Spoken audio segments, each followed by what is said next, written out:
இன்றைய தினமலர் செய்தியில் கோரிக்கை வலியுறுத்திய டாஸ்மாக் திறக்காமல் ஊழியர்கள் போராட்டம். உச்சநீதிமன்றத்தில் நிலுவையில் உள்ள 69% இடஒதுக்கீடு வழக்கு தொடர்பாக முதல்வர் விஜய் ஆலோசனை நடத்தினார். அமைதி ஒப்பந்தம் சாத்தியமா? போர் நிறுத்தத்தை மீறி தாக்குதல். லெபனான் மீது தாக்குதல், 12 பேர் பலி.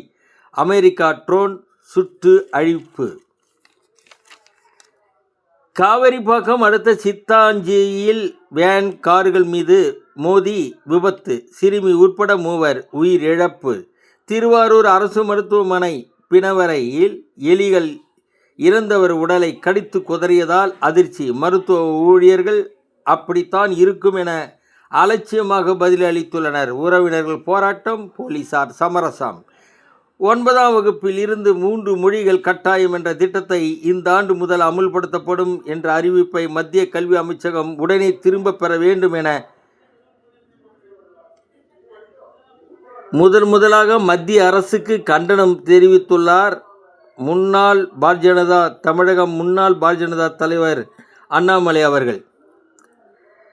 அதிமுக எம்எல்ஏக்கள் ராஜினாமா ஏற்புக்கு அதிமுக பழனிசாமி தரப்பு கடும் எதிர்ப்பு. கொஞ்சமாக தன் கட்சியின் பலம் குறைவதால் எதிர்ப்பு. திமுகவுடன் மறைமுகமாக தொடர்பு வைத்துள்ளதால் வந்த வினை இது.